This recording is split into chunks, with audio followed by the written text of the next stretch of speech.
Merci beaucoup.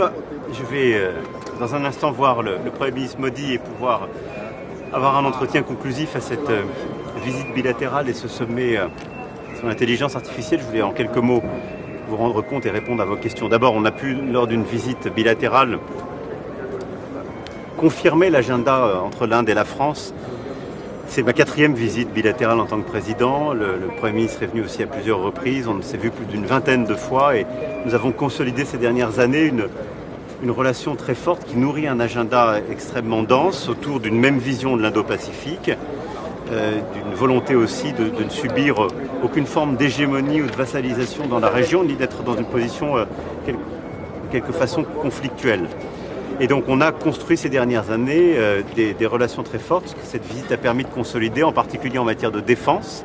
On a pu inaugurer hier une ligne de construction commune entre Airbus et Tata Group qui va permettre de produire dans un premier temps des hélicoptères, des H-125, avec d'autres générations qui peuvent suivre, donc dans le civil comme dans le militaire.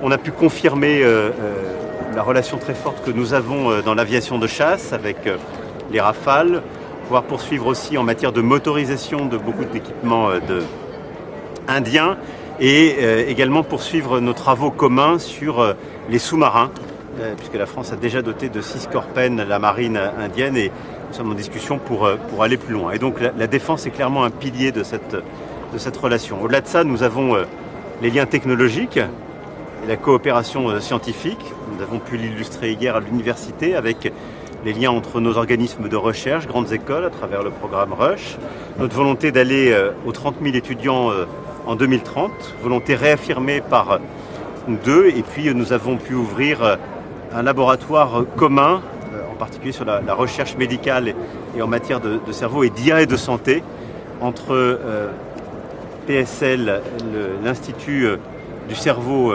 à Paris, enfin, l'Institut du cerveau de la moelle, et l'EMS Hospital ici à Delhi. Et donc tout cet agenda nourrit là aussi une volonté d'aller plus loin en termes de recherche, de coopération scientifique, de coopération estudiantine. Et nous avons ouvert ensemble avec le Premier ministre Modi à Bombay cette année de l'innovation que nous lançons entre nos deux pays, avec énormément d'initiatives qui vont scander ce partenariat et qui vont nous permettre d'aller là encore plus loin avec des initiatives multiples, une plateforme commune d'innovation pour en particulier nos startups et nos PME qui est très importante. Au-delà de ces initiatives, j'ai pu rencontrer également les investisseurs indiens. On aura une session dédiée à Choose France.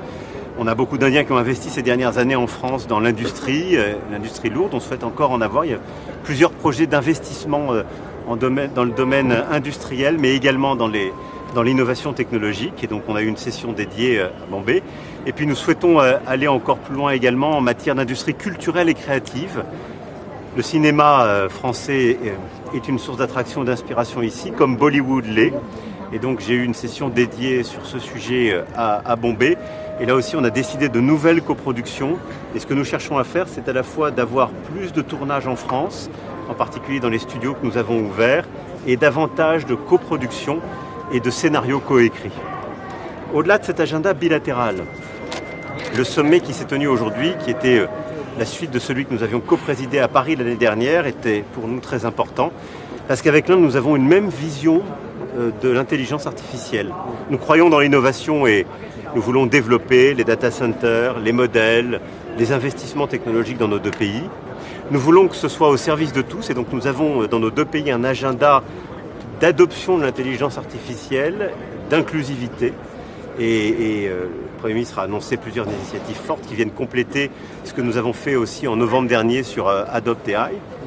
Et nous avons aussi une vision d'une intelligence artificielle qui doit être plus souveraine et plus sûre.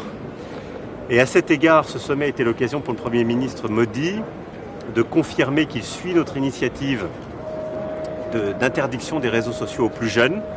Apparemment, c'est 16 ans qui sera retenu comme âge ici. Il m'a dit qu'il passerait donc au Parlement une loi en Inde au mois de mars dans ce sens. Et ce qui est un mouvement important qui va dans le sens justement d'une plus grande protection de nos enfants, de nos adolescents. Et de la même manière, il a cette volonté de défendre un IA plus transparent. Et l'initiative que nous avons conçue ce matin permettra justement d'avoir plus de transparence sur les algorithmes, plus de transparence sur les modèles, et un respect du multilinguisme qui est aussi quelque chose que nous défendons avec la francophonie. Donc cet agenda commun est aussi extrêmement structurant et nous allons embarquer cet agenda, si je puis dire, dans la présidence française du G7, puisque j'ai invité le Premier ministre Modi qui sera là. Et comme il préside les BRICS, nous aurons un moment de convergence avant notre G7 et nous aurons aussi une initiative commune en matière d'intelligence artificielle et de réseaux sociaux pour venir consolider nos initiatives communes quelques jours avant le G7 français. Voilà ce que je voulais ici vous dire avant de répondre à quelques-unes de vos questions. Monsieur le Président, sur un sujet qui est devenu aussi une actualité internationale, puisque Giorgia Meloni... On va peut-être commencer par l'actualité internationale, après je répondrai à cette question. Giorgia Meloni, on a parlé... Non, on ne fera que des questions. I will perhaps just treat French question on international, India and the agenda. After one question in English, and I will finish with one question in the... Monsieur le Président, avec ce partenariat renouvelé avec les Indiens, est-ce que vous assumez une forme de rapport de force avec les Américains ? Non, je ne vois pas de rapport de force là-dedans, mais j'assume totalement d'avoir une vision de notre diplomatie qui est libre, qui croit dans l'indépendance, le respect et le multilatéralisme. Et le Premier ministre l'a lui-même rappelé il y a 2 jours à Bombay, lorsque l'Inde et la France s'unissent, elles ont des résultats. En 2018, nous avons lancé ensemble l'initiative solaire internationale, l'Alliance solaire internationale, ici même à Delhi, avec des résultats très probants, pas simplement ici, mais sur le continent africain, dans beaucoup de pays émergents et en développement. Nous avons ensemble, lors du G20 indien, lancé l'AMEC, qui est un des plus grands projets d'infrastructure qui permet de lier l'Inde à la Méditerranée. D'ailleurs, projet sur lequel le Premier ministre était à mes côtés à Marseille l'année dernière. Et nous avons ensemble lancé aussi ces initiatives sur l'intelligence artificielle qui créent un mouvement et des résultats. Et donc je crois à cette diplomatie qui renforce la souveraineté de l'Europe, son indépendance, qui croit dans le multilatéralisme et qui endosse de travailler avec les grands émergents. Et je veux surtout éviter la fracture internationale. Et je ne crois pas dans un ordre international qui se résume à un rapport au fond de suzerain à vassal. C'est ce qui se dessine selon vous, si jamais on ne réagit pas aujourd'hui ? Oui. Et il y a des scénarios, soit de marginalisation, soit de vassalisation heureuse. Et je ne crois pas dans ces scénarios. Je pense que d'abord, ça n'est pas la destinée de la France. Nous avons tout ce qu'il faut pour être indépendant et le rester, un modèle d'armée complet, dont nous avons doublé le budget, des technologies fortes. Et nous, Français, nous, Européens, nous avons les moyens de prendre notre destin en main. Nous voulons le faire en coopérant, en respectant tout le monde, mais en étant respectés. Je pense qu'être respecté, c'est important. Et donc nous défendons cet ordre multilatéral, voilà, mais avec des résultats à la clé. Comment engager les États-Unis sur l'interdiction des réseaux sociaux? Comment engager la big tech américaine? Alors, il y a plusieurs choses. D'abord, c'est les gouvernements qui doivent prendre leurs responsabilités. J'aurai cet échange avec le président Trump. Mais je vois que beaucoup de gouvernements qui, il y a quelques mois encore, étaient très réticents. Moi, j'ai eu cette discussion depuis plus d'1 an avec mes collègues. Certains qui étaient très réticents rejoignent ce mouvement. Encore ces derniers jours, ces dernières heures. Donc on a créé quelque chose qui est une dynamique. Ensuite, parce que je pense que tout le monde voit ce qui se passe. Il peut pas y avoir, il n'y a pas un parent dans quelques sociétés où les réseaux sociaux sont ouverts qui ne voit pas l'impact sur ces jeunes, qui ne subit pas la pression de ses ados ou de ses enfants pour dire il faut m'ouvrir les réseaux sociaux. On peut inquiéter pour ses enfants. Et donc je pense qu'il doit voir ça aussi. Et donc je crois aussi dans l'opinion publique américaine. Ensuite, nous engageons la tech, et j'ai eu ces discussions tout à l'heure sur plusieurs choses en prévision de notre G7. D'abord que les entreprises de technologie accompagnent cette interdiction avec des technologies de vérification de l'âge, qui soient respectueuses de nos règles. Et ensuite, qu'il y ait aussi un mouvement qui nous permette d'avoir un IA plus sain, plus sûr. Et un des points sur lesquels nous voulons avancer, avoir des résultats dans le cadre de notre G7, c'est de créer une coalition d'acteurs pour justement le marquage de l'IA. Ce qu'on veut, c'est que quand vous avez un contenu de manière toute simple, que vous voyez sur vos réseaux sociaux et qui est fait par l'IA, que ce soit identifié, fait par l'IA. Et ça, on veut pouvoir engager les grandes entreprises de l'IA pour qu'elles s'engagent à respecter cela. Alors c'est à eux de mettre les standards en place, mais ça c'est très important pour nous. Donc voilà, ce qu'on est en train de faire, c'est un mouvement, une coalition d'acteurs pour des réseaux sociaux et une intelligence artificielle qui soit à la fois innovante et plus sûre pour nos enfants et nos démocraties. Et donc ce qu'on est en train de construire, c'est une coalition d'acteurs, à nouveau une coalition de volontaires avec des gouvernements, mais aussi des entreprises qui vont nous permettre de protéger les jeunes de moins de 15 ans, Et donc là, on a déjà beaucoup d'Européens, on a l'Australie. On va essayer de compléter le club avec ce qu'a annoncé l'Inde aujourd'hui, et ce jusqu'au G7. Et donc on va améliorer les choses sur les réseaux sociaux, on va essayer d'aller vers la transparence des algorithmes. Et sur l'intelligence artificielle, on veut aller vers le marquage de l'intelligence artificielle, le respect du multilinguisme dans les modèles d'entraînement et élargir notre coalition pour une IA soutenable, durable, c'est-à-dire plus économe en termes de consommation d'énergie. Vous avez évoqué le Rafale en Inde. Oui. À l'inverse, le SCAF semble avoir du plomb dans l'aile, si je peux me formuler ainsi. Comment est-ce qu'on peut sauver ce projet d'avion de combat franco-européen? Est-ce que ça peut passer par 2 avions et une plateforme commune? Écoutez, d'abord, moi je constate que nous avons fait ce projet il y a 8 ans. Est-ce que depuis 8 ans, on pense qu'il y a besoin de moins d'Europe en matière de défense? Non, on a fait l'inverse. Chaque jour, on a construit plus d'Europe de la défense. Donc on avait raison avant l'heure, si je puis dire, avec le SCAF, en franco-allemand. La deuxième chose, c'est que nous avons identifié des besoins communs. Est-ce qu'ils sont remis en cause? La réponse est non. La troisième chose, on parle d'une génération d'avions qui arrivera après 2040-2050 sur le marché. Est-ce qu'on pense que le monde sera plus simple, moins compétitif? Non. Et il faut être lucide, je pense que les Chinois auront leurs aviations de combat, ils la vendront, seront des compétiteurs. Les Indiens qui sont aujourd'hui des clients, qui veulent coproduire avec nous. On a beaucoup parlé du Rafale ici, mais ils veulent coproduire, ils coproduisent déjà dans le Make in India. Ils veulent faire plus de maintenance, et c'est légitime, à horizon 2040-2050. Je vous l'écris. L'Inde, elle fera son avion de combat. C'est le sens de l'histoire. Donc nous, Européens, si on a le sens de l'histoire, on a intérêt à standardiser, à simplifier, et donc avoir un modèle commun. Donc là, on a d'abord la décision stratégique, après on a eu des frictions entre les entreprises. C'est la vie des affaires, des organisations humaines. Est-ce que ça doit décider pour autant de la stratégie des États? La réponse est non. Mais même l'Allemagne en doute, Je ne crois pas. Mais moi je ne doute pas de ça. Je pense qu'on doit redoubler de volonté. Mais j'essaie de voir aussi pour d'abord la stratégie de nos pays, de notre Europe, et la bonne utilisation de l'argent de nos contribuables. Est-ce que c'est la meilleure utilisation de notre argent que de faire plusieurs avions? On a besoin d'avoir un standard européen.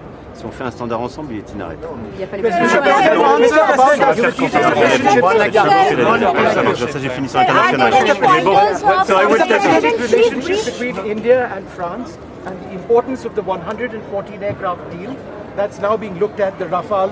Could you talk a little bit about both of these, please? And also, how would you like to respond to those who are criticizing the Rafale as a platform, and also your statement that social media, freedom of expression is actually a bullshit that is being. So, how do you defend that statement, sir?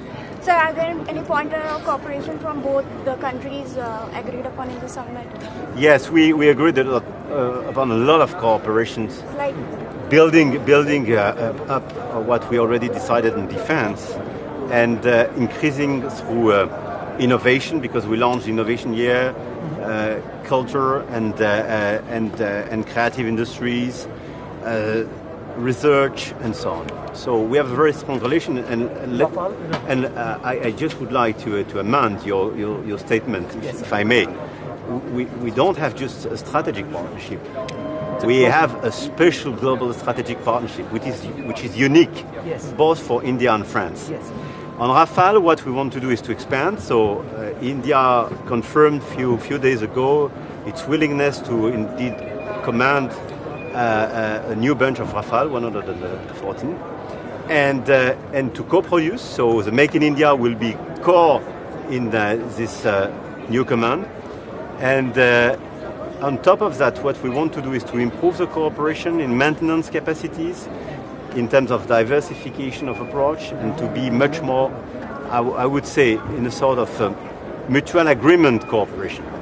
So it's a new step forward, clearly consolidating the existing one and going further. So Rafale is absolutely key. I hope we will do the same on submarines. We offered additional capacities. And we are doing it as well on the engines and on helicopters, by the way, between Tata and Airbus. So clearly the cooperation is improving, and we are building a new area of cooperation.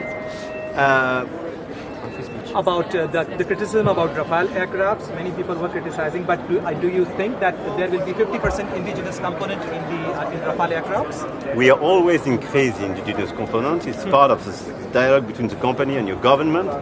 And I mean, I don't see how people can criticize, because it makes your country stronger, it increases the strategic relation between us, and it creates more jobs here. And so, very clearly, we are extremely, I would say, committed to having a maximum number of Indian components and manufacturing a maximum number of critical devices in India. This is exactly the rationale under the Tata Airbus deal. So we will do the same for the Rafale. You can count on us. As for the free speech, I saw a lot of people just quoting a small part of what I saw, what I said. My point was just to say, I do believe in free speech. But what does it mean? Free speech means I will listen to you, you will listen to me. And we are in an equal relationship. A lot of people defending free speech do it based on algorithm without any transparency, with a lot of bias and with their own political agenda. It's not free speech.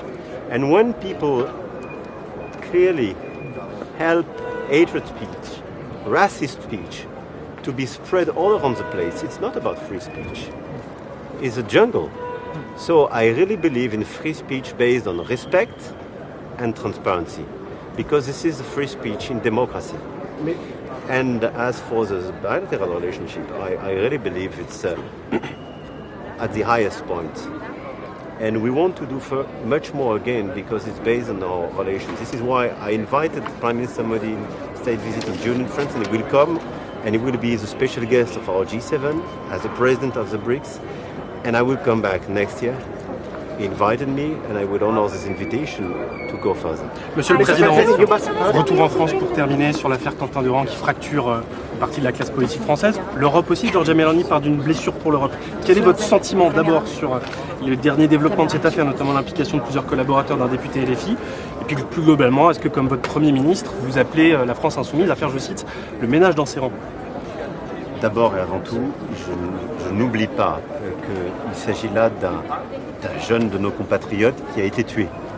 Et donc j'ai une pensée pour lui, sa famille, ses proches, qui je redis ici les condoléances et la solidarité de la nation. La deuxième chose, la vérité doit être faite sur cette affaire, la justice doit passer. Il est clair qu'il y a eu des groupes violents, certaines composantes qui avaient été par ailleurs interdites déjà dans le cadre des dissolutions que nous avions pu prononcer, qui semblent avoir opéré. Je suis extrêmement prudent parce que l'enquête est en cours. Et qui sont liés à la France insoumise. Et donc, aucun groupe mettant en œuvre de la violence n'a de légitimité dans la République. Et je le dis avec beaucoup de force. Et donc oui, les partis extrêmes doivent faire leur ménage. L'extrême gauche en l'occurrence, mais les autres partis extrêmes et l'extrême droite aussi, qui a dans ses rangs parfois des militants qui justifient l'action violente. Et je le dis avec beaucoup de force, je l'ai toujours dit, c'est ce pourquoi je me suis toujours opposé aux extrêmes. Il y a des élus dans les partis extrêmes, ils sont élus, ils siègent à l'Assemblée. Il y a beaucoup de gens respectables, il y a des idées que je combats auxquelles je ne crois pas, mais ils ont des électeurs. Mais rien ne saurait justifier, ni chez les uns, ni chez les autres, et ni même dans un face-à-face qui est mortifère pour la République, rien ne saurait justifier l'action violente. Rien. Et donc à chaque fois qu'il y a des gens qui vous expliquent qu'ils ont mis en place des milices pour faire de l'autoprotection, qu'il y a telle ou telle chose parce qu'il y aurait de l'autre côté un discours de violence et qu'ils la légitiment, ils ne commettent pas simplement une faute politique, ils commettent une faute morale et ils créent les conditions de ce qui arrive. Donc tout le monde, partout, doit faire en effet le ménage. En République, il n'y a pas de place pour les mouvements qui adoptent la violence, qui légitiment la violence. Parce que la démocratie repose sur le respect et la paix. Comment le ménage, ça veut dire que Raphaël Arnaud n'a plus sa place à la France insoumise? Je ne vais pas aller plus loin sur ça parce que je ne suis pas dans le commentaire politique. Ça veut dire qu'il y a du travail que chaque groupe politique doit faire, il y a la justice aussi qui va passer. Mais il y a aussi une responsabilité de tous ceux qui légitiment l'action de groupes violents. Il n'y a pas de place à la violence, laquelle qu'elle soit. Alors chacun a les mots qui l'accompagnent. Ils disent toujours qu'ils font de l'autodéfense chez les uns ou des milices de protection chez les autres, que sais-je. Il n'y a aucun mot qui justifie la violence. En République, en démocratie, il ne doit pas y avoir de violence parce qu'il y a une liberté de parole, parce qu'il y a une liberté d'expression, parce qu'il y a une liberté de vote. Mais est-ce qu'il n'y a pas en ce moment justement une escalade de la violence en ce moment? Oui, mais c'est pour ça qu'il faut rester calme. Et c'est pour ça qu'il faut rappeler les principes de la République. Et c'est pour ça que tous les partis politiques qui, à un moment ou à un autre, justifient en leur sein ou à leur périphérie des mouvements qui pratiquent la violence sous prétexte que la République ne ferait pas assez ceci ou cela, commettent à chaque fois une faute grave. Grave.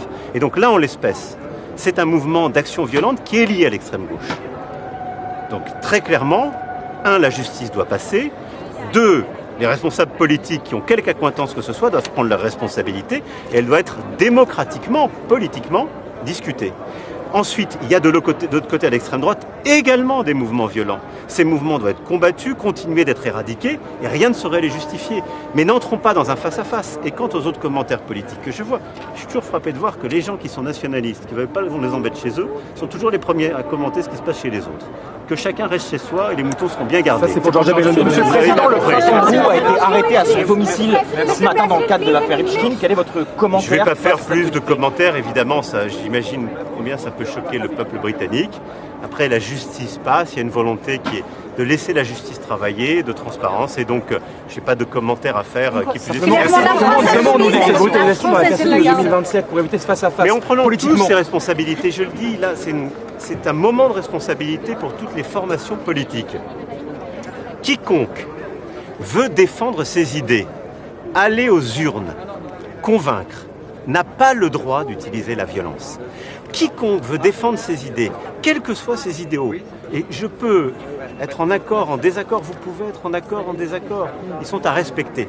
Rien ne justifie la violence. Et donc, quelques responsables politiques, quelques partis politiques qui est ambigu avec des mouvements violents, qui est ambigu avec des groupes qui pratiquent la violence, portent une responsabilité gravissime. La France insoumise est ambiguë. je les appelle tous à la responsabilité, à lever ces ambiguïtés, à interdire eux-mêmes tous les groupes qui en leur sein pratiquent cette violence, à les fermer. La justice de toute façon fera son travail, l'administration le fera pour les dissolutions, et je les appelle tous à ramener les esprits à la fois à la décence et au calme. La décence parce qu'un jeune homme vient de mourir, et la décence c'est d'abord d'être aux côtés de sa famille, de ses proches, et de dire qu'il n'y a rien qui justifie de tuer un jeune homme, et les opinions ne justifient pas de tuer un jeune homme. On peut encore une fois les partager, ne pas les partager. Et ensuite, je ne crois pas à l'émeute permanente. La République, ça n'est pas ça. Et donc, tous, je les appelle au calme. Si nous voulons une vie démocratique apaisée, nous avons des élections municipales qui arrivent. Je vois de plus en plus à la fois de maires sortants, de candidats qui sont aujourd'hui agressés. Je veux ici leur redire tout mon soutien. Tous les élus de la République, les maires, moi-même, le gouvernement, nous sommes là pour que les choses se passent dans le calme et dans le respect. Toutes les formations politiques doivent y contribuer.